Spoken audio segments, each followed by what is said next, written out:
Saudara-saudariku yang terkasih, hari ini Kamis 9 Mei 2024. Saya Romo Siga dari Paroki Santo Yusuf, Surabaya.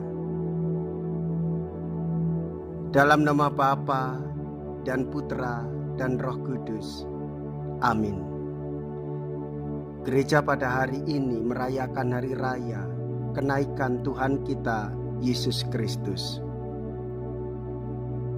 Yesus bersabda, "Pergilah ke seluruh dunia, beritakanlah Injil." Perayaan hari raya kenaikan Tuhan kita Yesus Kristus pertama-tama mau mengungkapkan iman gereja akan Tuhan Yesus Kristus yang dimuliakan. Ungkapan naik ke surga menunjuk bahwa Yesus yang wafat dan bangkit kini dimuliakan ke tempat Allah sendiri. Maka ia duduk di sisi kanan Allah Bapa yang Maha Kuasa, dan kepadanya diberikan kuasa Allah sendiri atas surga dan bumi. Kenaikan Yesus ke surga bukanlah sebuah perpisahan dengan kita umatnya, sebab ia tetap hadir di tengah-tengah kita, namun dalam bentuk yang berbeda dari saat ketika ia masih hidup dan berkarya di Palestina sebelum wafatnya. Yesus Kristus kini hadir di tengah kita dalam macam ragam cara dan bentuk, namun hanya dalam Ekaristi. Kehadiran Tuhan Yesus Kristus itu menjadi paling istimewa dan mencapai puncaknya. Sekarang menjadi tugas gereja untuk bersaksi mengenai Kristus ini kepada dunia.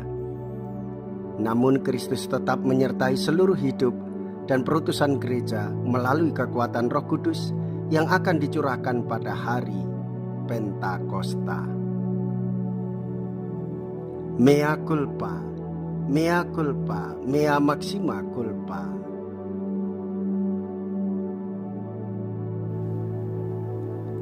Marilah kita berdoa.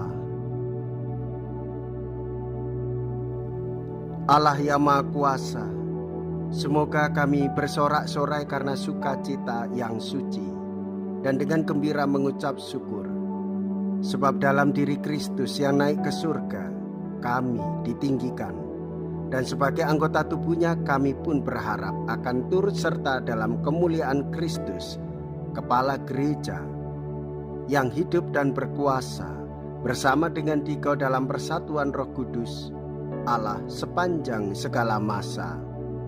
Amin.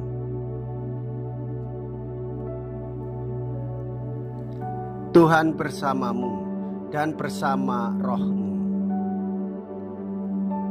Inilah Injil suci menurut Yohanes. Dimuliakanlah Tuhan. Yohanes bab 16 ayat 15 sampai dengan ayat 20.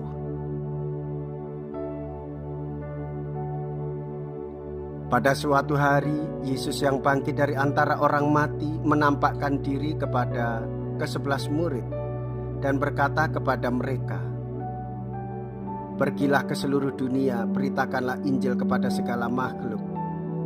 Siapa yang percaya dan dibaptis akan diselamatkan, tetapi siapa yang tidak percaya akan dihukum.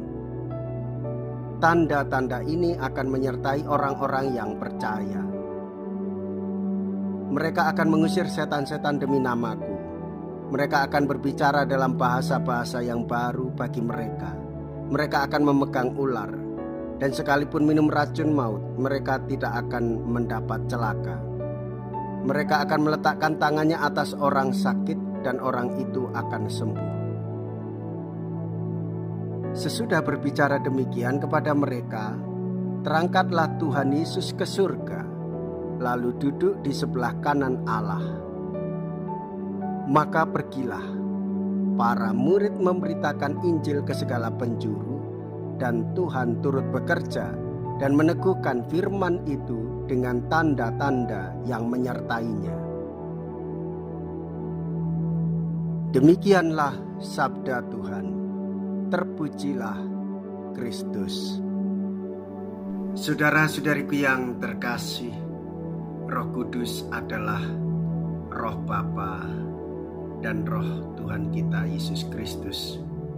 Roh Kudus mengarahkan kita pada peristiwa Yesus yang menderita, wafat dan bangkit untuk keselamatan seluruh umat manusia. Roh Kudus yang membawa kita pada kebenaran hidup beriman, yaitu kita hidup dalam persekutuan dan cinta kasih ilahi. Roh Kudus membimbing kita ke dalam persatuan cinta kasih. Yesus sendiri memerintahkan kita untuk pergi ke seluruh dunia dan mewartakan kabar baik kepada seluruh makhluk. Kenaikan Yesus ke surga tidak menandai kepergian Tuhan Yesus, tetapi Dia memberikan penyertaan melalui Roh-Nya, supaya kita semakin rendah hati untuk menjalani hidup sebagai orang-orang yang beriman. Saudara, kita percaya di dalam Kristus, sekaligus kita diberi, kita dikuatkan, kita dipersenjatai, kita diberi penghiburan oleh daya Roh Kudus untuk melanjutkan warta sukacita keselamatan dengan kasih yang diwujud nyatakan di dalam kehidupan dunia. Roh Kudus membuat kita mampu untuk menghormati Bunda Maria, menghormati Bapak Yosef, keluarga kudus. Roh Kudus mengarahkan kita untuk sembah sujud kepada Allah Bapa dan Allah Putra yang hadir dalam perayaan Ekaristi.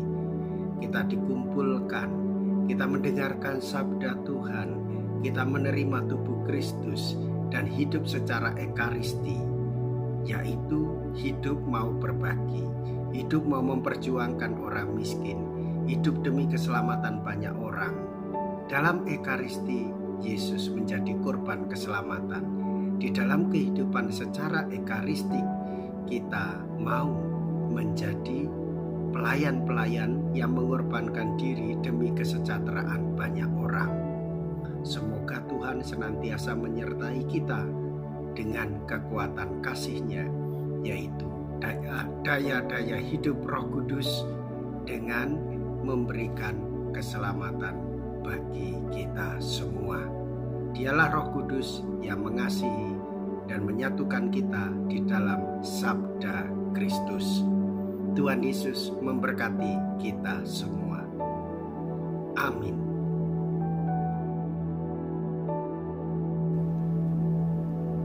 Marilah kita berdoa. Allah yang Maha Kuasa dan kekal, Engkau memperkenankan kami yang hidup di dunia ini menikmati misteri-misteri ilahi. Kami mohon, bangkitkanlah dalam diri kami kerinduan akan tanah air surgawi, tempat kami ditinggikan dalam kemuliaan-Mu, dengan pengantaraan Kristus Tuhan kami. Amin.